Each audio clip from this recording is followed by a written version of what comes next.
Have you ever poured your heart and soul into something only to have it ripped away in an instant? That was me, standing in the parking lot of Riverside Marketing Solutions, clutching a cardboard box filled with desk plants and family photos. 15 years of loyalty ended with a 20-minute meeting and a fake smile from HR. I'd just been fired. I thought my career was over, but I was wrong. What happened next taught me the most important lesson of my professional life and changed everything. "Katie, the Belmore account is yours if you want it," Richard said, leaning against my cubicle one Tuesday morning in 2008. His silver hair caught the fluorescent lights as he sipped his ever-present mug of black coffee. I was just 26, fresh out of my MBA program at Penn State, hungry for any opportunity. "I won't let you down," I promised, not knowing those 5 words would shape the next 15 years of my life. Belmore Electronics was tiny back then, just 3 retail locations across Pennsylvania. Nothing special, but Richard Cald saw potential in them, and in me. Richard wasn't just my boss. He became my mentor, almost family. Riverside Marketing wasn't just a mid-sized firm in Pittsburgh, it became my second home. I worked weekends. I missed my cousin's wedding for a Belmore crisis. I canceled dates when clients needed emergency strategy sessions, and it paid off big time. By year 3, I had grown Belmore's account tenfold. By year 5, they had 15 stores across 3 states. By year 10, they were regional powerhouses with their own distribution centers. "You've got the Midas touch, Katie," Richard would say during quarterly reviews where my numbers crushed every projection. We celebrated victories with cheesesteaks from Primanti Bros and talked strategy over Iron City beers. When I broke up with Matt after discovering his cheating, Richard gave me 3 days off without questions. When Mom needed expensive cancer treatments, Richard made sure our health insurance covered every penny. "Family takes care of family," he said simply. And that's what we were, family. Until one day, suddenly, we weren't. I first met Amber Caldwell at the company Christmas party in 2018. She swept in wearing a designer dress that probably cost more than my monthly rent for my Shadyside apartment.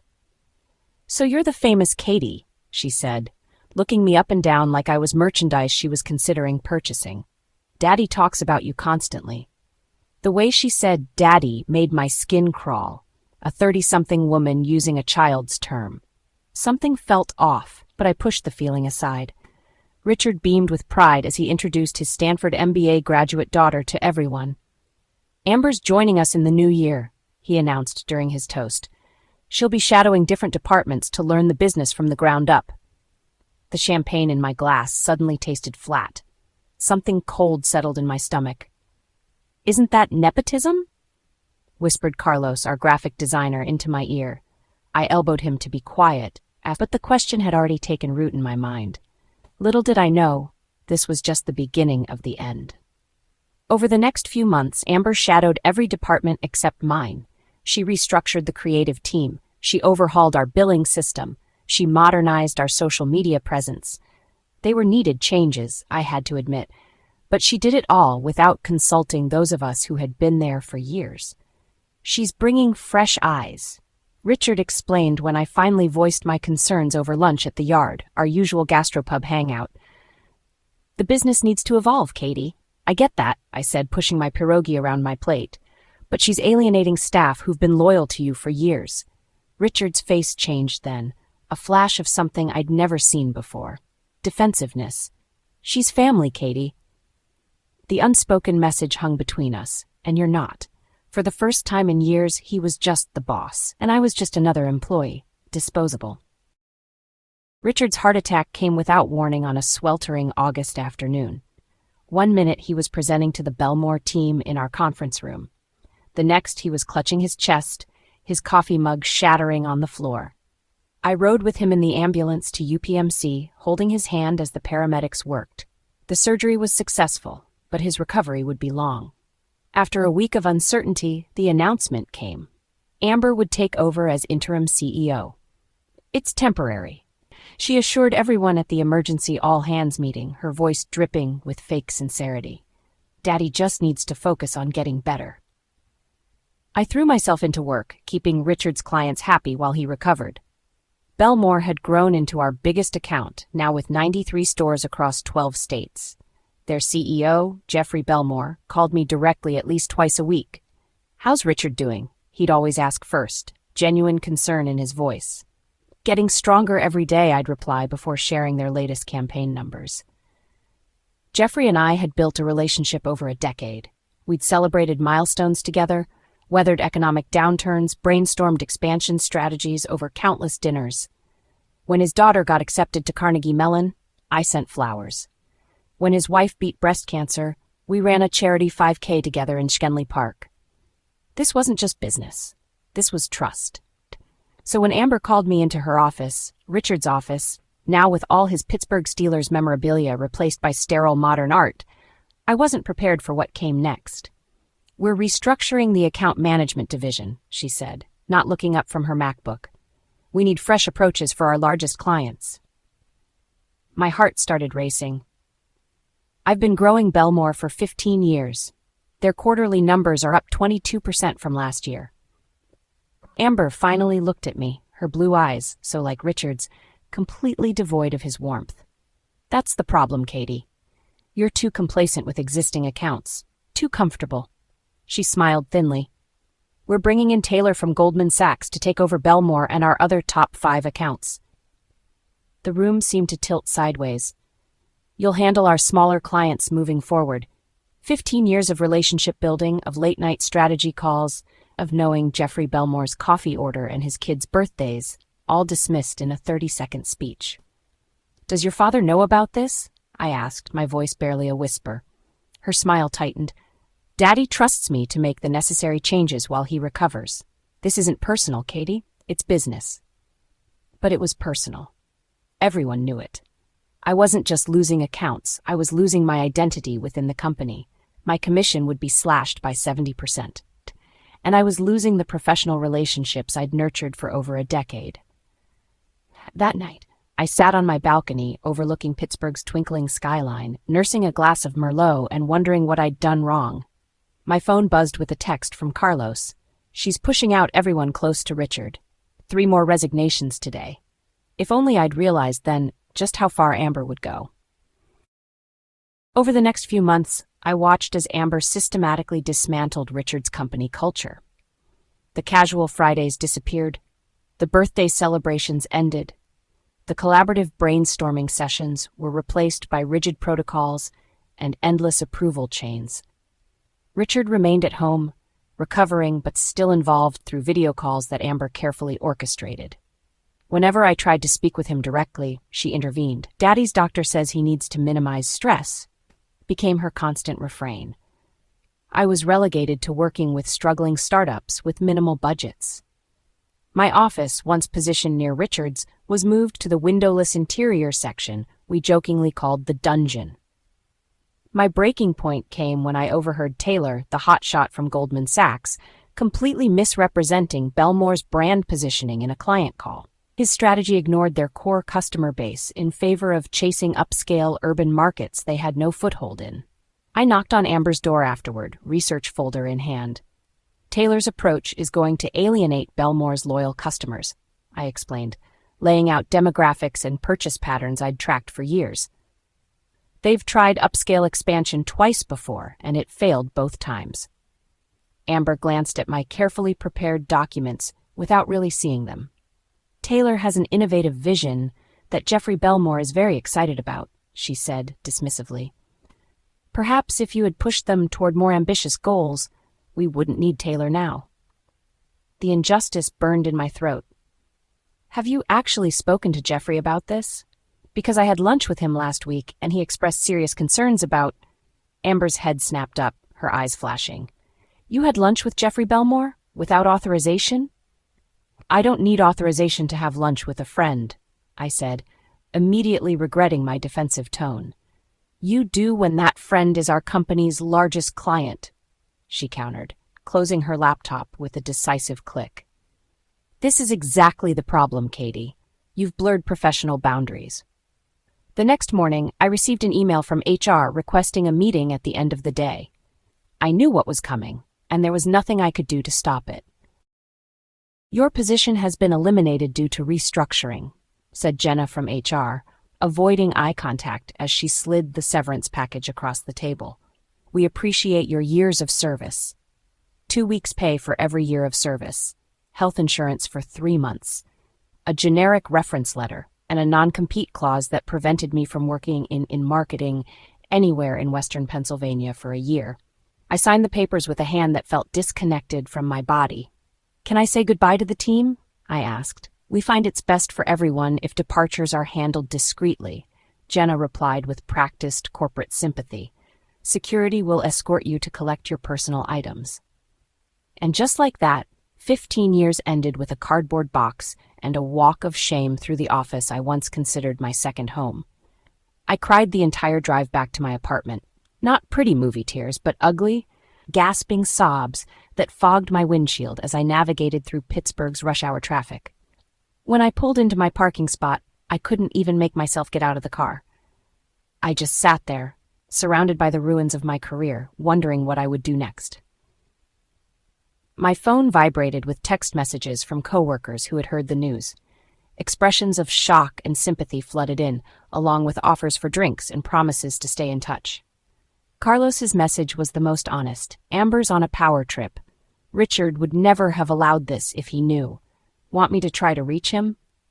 I thought about it, really thought about going around Amber to appeal directly to Richard. But what would that accomplish except putting Richard in an impossible position between his business and his daughter? No, I texted back. It's done. I'll be okay. But I wasn't okay. For 2 weeks, I barely left my apartment. I survived on DoorDash and pity, binge-watching mindless reality TV and avoiding LinkedIn. Then Jeffrey Belmore called, and everything changed. What the hell happened, Katie? Jeffrey's familiar gruff voice demanded without preamble. I've been trying to reach you for days. I sat up on my couch, muting an episode of The Bachelor I wasn't really watching. I'm no longer with Riverside, I said, trying to keep my voice professional, despite the pajamas I'd been wearing for 2 straight days. Taylor Winston is handling your account now. Yeah, I've met the kid. Talks a lot, listens little. Jeffrey paused. He doesn't know our business like you do, Katie, and now I'm hearing rumors about some aggressive urban expansion strategy. That's not what we discussed. My heart ached at the frustration in his voice. I'm sorry, Jeffrey. I don't want apologies, he interrupted. I want to know what you're doing next, because wherever you go, Belmore's business is coming with you. The world seemed to stop. I can't ask you to do that. You're not asking, I'm telling. His tone softened. Katie, you helped us grow from a mom-and-pop shop into a regional power player. You understand our customers, our culture. That relationship doesn't end because some silver spoon princess decided to play musical chairs with employees. Hope fluttered in my chest for the first time in weeks. I signed a non-compete, I admitted. 1 year, Western Pennsylvania. Jeffrey laughed. So open an office in Cleveland. It's a 2-hour drive. We'll make it work. That night, for the first time since my termination, I slept soundly. The next morning, I woke up with purpose. I showered, put on real clothes, and started making calls.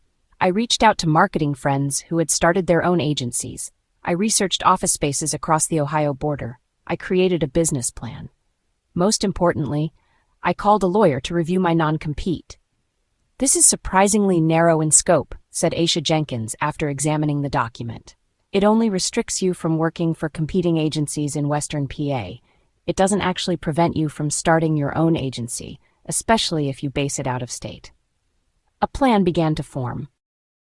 2 months later, Horizon Marketing Solutions opened its doors in a small but stylish office space in Cleveland, Ohio. My apartment lease in Pittsburgh still had 6 months left, so I commuted the 2 hours each way, 3 days a week, staying in an extended stay hotel the other 2. It wasn't easy. There were days I questioned my sanity, exhausted from the drive and overwhelmed by the 1,000 details of launching a business. But every time doubt crept in, my phone would ring with another call from a former Riverside client who had heard I was doing my own thing now. Jeffrey was true to his word. The day my office opened, he arrived with a signed contract that represented nearly 40% of my projected first-year revenue. But more importantly, he brought 3 other business owners with him, all Riverside clients who had been feeling neglected under the new regime. "Consider this your housewarming gift," Jeffrey said with a wink. Word spread quickly through Pittsburgh's business community. By the end of my 3rd month, I had hired 2 junior account managers and a graphic designer. By month 6, we'd outgrown our Cleveland space and opened a satellite office in Erie, Pennsylvania, just outside the geographical restrictions of my non-compete. I was careful never to directly poach from Riverside. I didn't need to. Clients came to me on their own, frustrated by Amber's corporate restructuring and Taylor's one-size-fits-all approach to their unique businesses. Carlos called one evening as I was driving back to Pittsburgh. "You've created quite the exodus," he said, amusement in his voice. "Amber's on the warpath. The Belmore loss hit their quarterly projections hard." "I'm sorry to hear that," I said, not feeling sorry at all. "How's Richard doing?" Carlos hesitated. "He's back in the office part-time. He doesn't look good. Katie, this situation with Amber is taking a toll." My stomach twisted. Despite everything, I still cared about Richard. He had been good to me for 15 years before Amber's coup. "Tell him I miss our Premonti brothers' lunches," I said softly. "Tell him yourself," Carlos replied. "Word is Amber's heading to New York for some big conference next week. Richard will be alone at the helm for 3 days." An opportunity. But did I want to take it? I debated for days about whether to contact Richard. On one hand, I wanted to clear the air, to let him know I didn't blame him for what happened. On the other, I worried about putting him in an awkward position. In the end, the decision was made for me. "Katie Jenkins?" Richard's familiar voice came through my cell phone on a Wednesday afternoon, nearly 9 months after my unceremonious exit from Riverside. "Richard," I breathed, setting down the proposal I'd been reviewing. "It's good to hear your voice." "I think we need to talk," he said, sounding older and more tired than I remembered.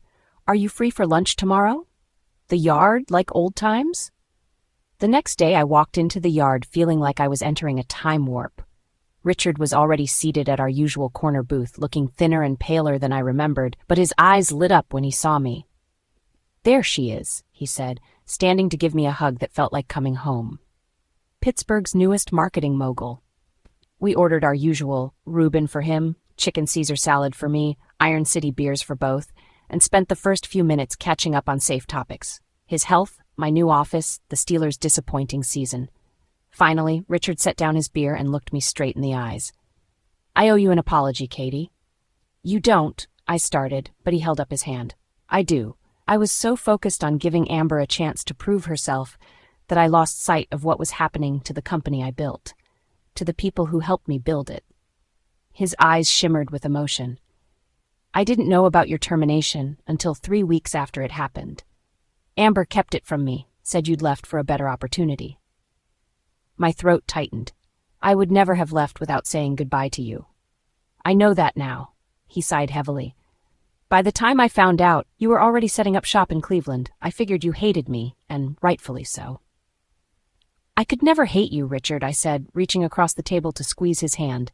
"You were the best boss I ever had. The best mentor." He smiled sadly. "And yet I failed you when it mattered most." We talked for nearly 3 hours, clearing the air and sharing truths.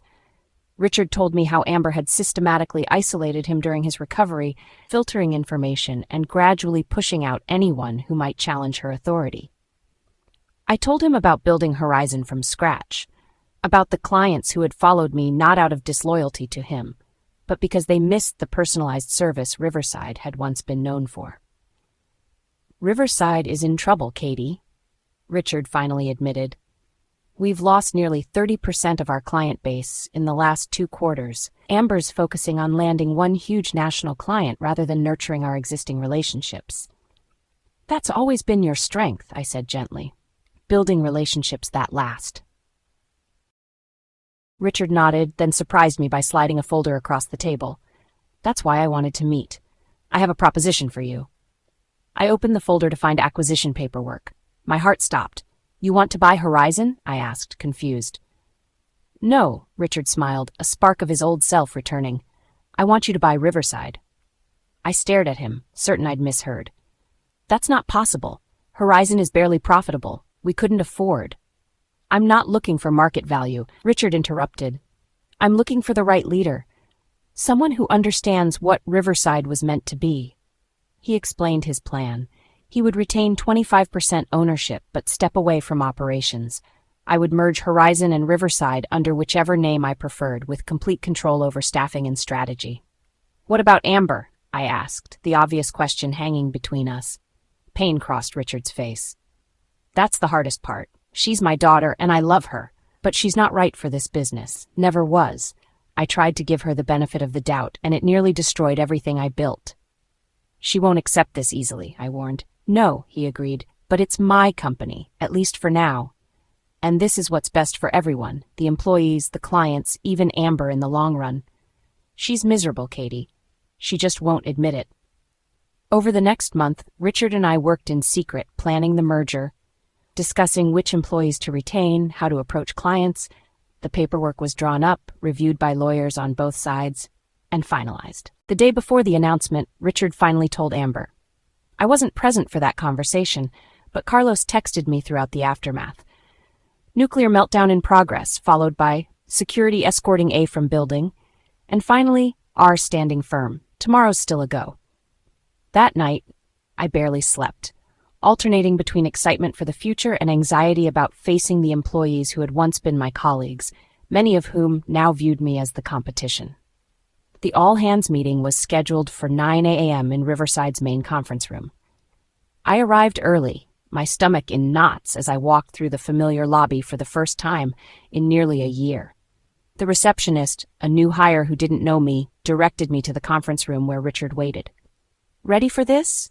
He asked, looking more energized than I'd seen him since before his heart attack. As I'll ever be, I replied. The room filled quickly, faces showing confusion at my presence. Richard stood at the head of the table, commanding attention with his natural authority. I've called you all here to announce a significant change, he began. Effective immediately, Riverside Marketing Solutions and Horizon Marketing Solutions will be merging into a single entity. Murmurs rippled through the room. Katie Jenkins, Horizon's founder and Riverside's former top account manager, will be taking over as CEO of the combined company. I'll be stepping into an advisory role as I focus on my health and family. The murmurs grew louder. Some faces showed shock, others relief, a few displayed outright hostility. I know this comes as a surprise, Richard continued, but I believe this merger represents the best path forward for everyone in this room. Riverside's traditional relationship-focused approach, combined with Horizon's innovative strategies, will position us strongly for the future. As Richard continued outlining the transition plan, I scanned the room, noting who seemed receptive and who would need extra attention in the coming days. My gaze stopped on Taylor Winston, the Goldman Sachs wunderkind who had taken over my accounts. He was texting furiously under the table, his face flushed with anger. When Richard opened the floor for questions, Taylor stood immediately. With all due respect, sir, this feels like a massive step backward. We've been positioning Riverside as a modern, forward-thinking agency. Bringing back old leadership undermines everything we've been building toward. Before Richard could respond, the conference room door burst open. Amber stood there, designer handbag clutched like a weapon, eyes wild with fury. This is completely unacceptable, she announced, striding into the room. Daddy, you're clearly not thinking clearly. Your doctors will back me up on this. A tense silence fell over the room. Richard straightened to his full height, his voice gentle but firm. Amber, this isn't the place for this conversation. If you're dismantling my leadership in front of my employees, this is exactly the place, she snapped, turning to address the room. This merger hasn't been approved by the executive team. It's the impulsive decision of a man still recovering from a major health crisis. I watched, heart racing, as Richard's face flushed with embarrassment. This was exactly what I'd feared. Amber putting him in an impossible position, using his health against him. Before I could intervene, the conference room door opened again. Jeffrey Belmore walked in, followed by representatives from 3 other major clients. Sorry to interrupt, Jeffrey said, his commanding presence filling the room. We heard there was an important announcement today, and we wanted to be here in person to show our support. Amber's mouth fell open. This is a private company meeting. Jeffrey smiled thinly.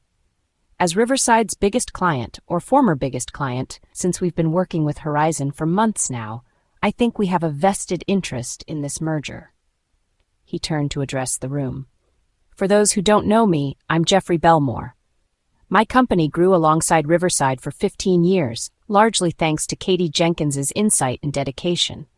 When she was pushed out, we followed her to Horizon, as did many others in this room.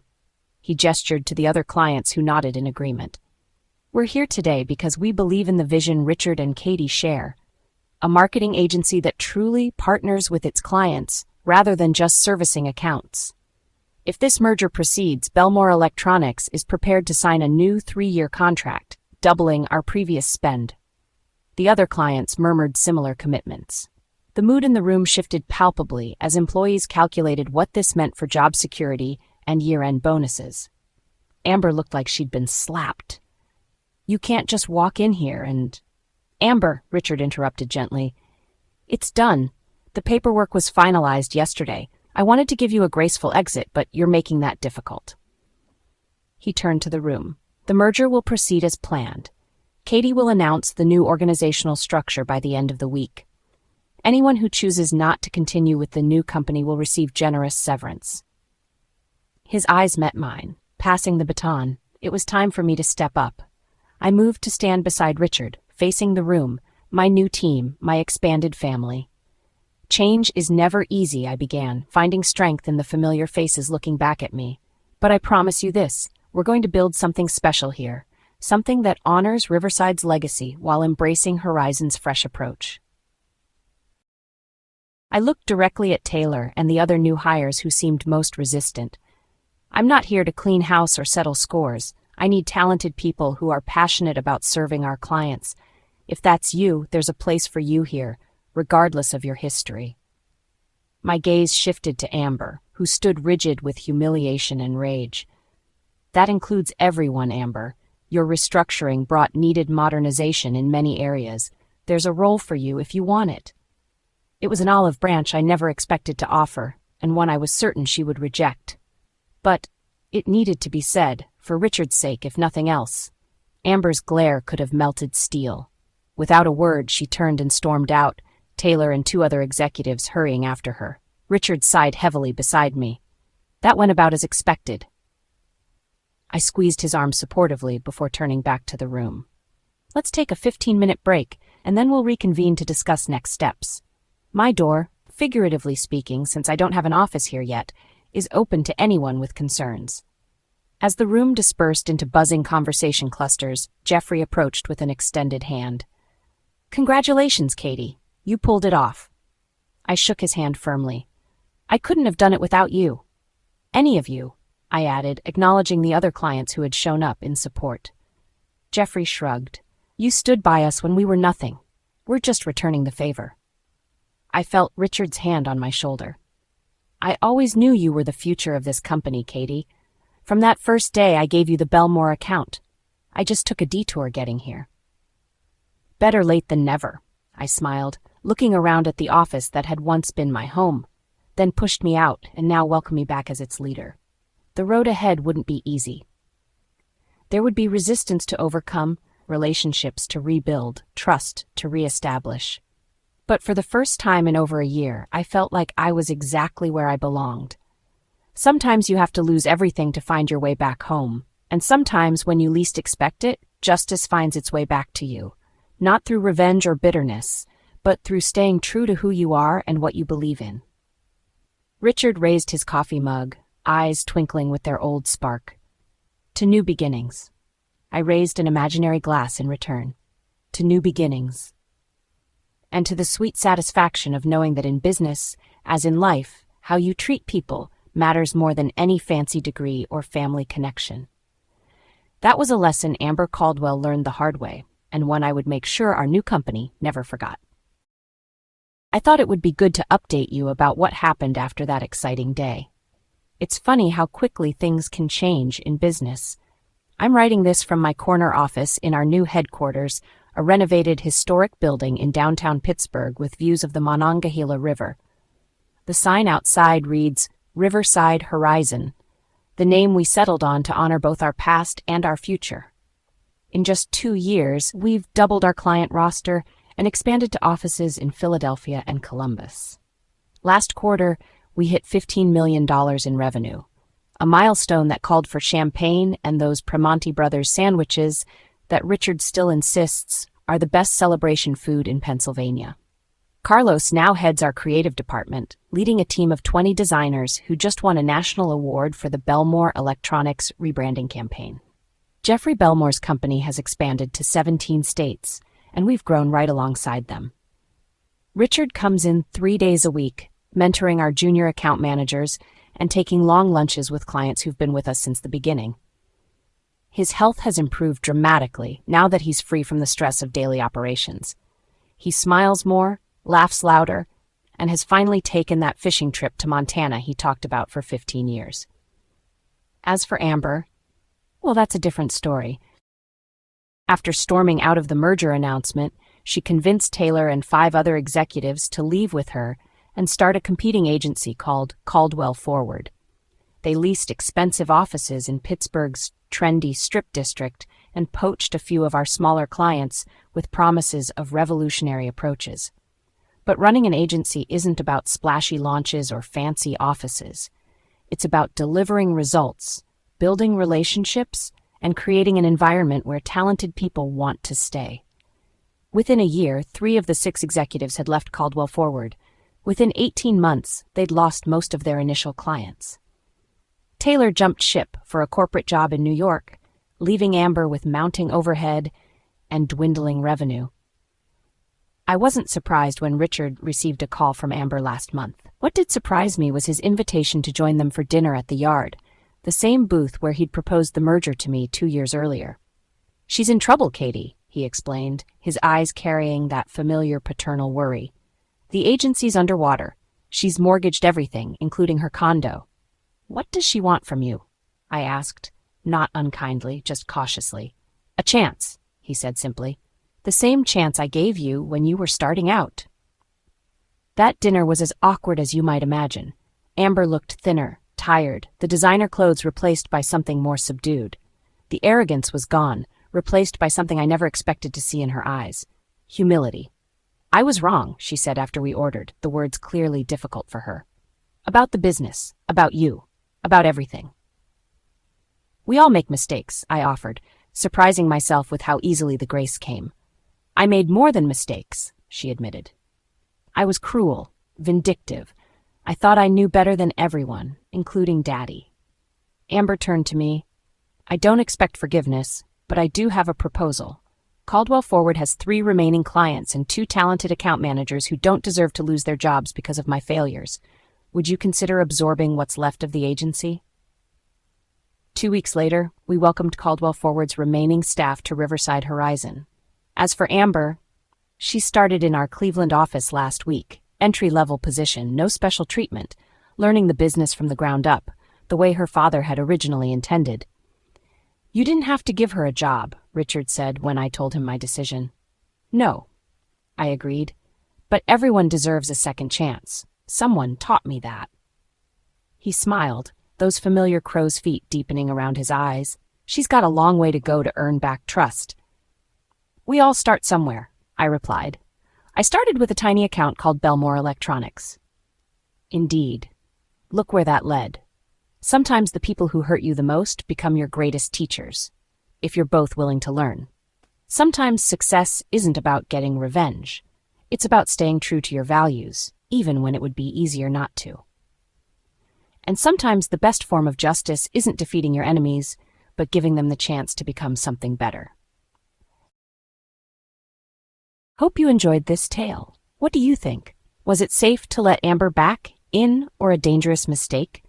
Have you ever had major issues with money, betrayal, family, or work? Drop your stories in the comments. Let's learn from it. And don't forget to like, subscribe, and hit that notification bell for more real-life stories you won't forget in a hurry.